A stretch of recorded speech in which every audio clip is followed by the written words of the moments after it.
Сильнейших спортсменов со всей страны собрали открытый чемпионат и первенство Беларуси по лыжероллерам и кроссу. Соревнования начались сегодня в Раубичах.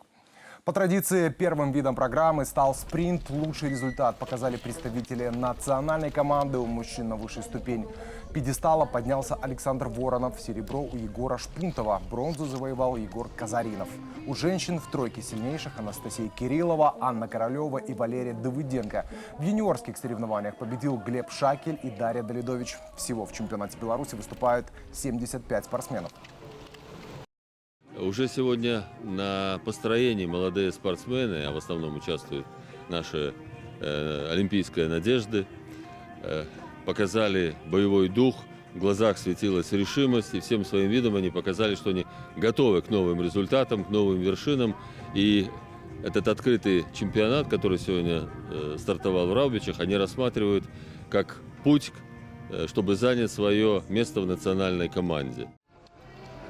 Кроме спринта, участники определят сильнейших в кроссе и индивидуальной гонке свободным стилем. Завершатся соревнования 27 августа, а в конце сентября также в Раубичах пройдет второй этап чемпионата.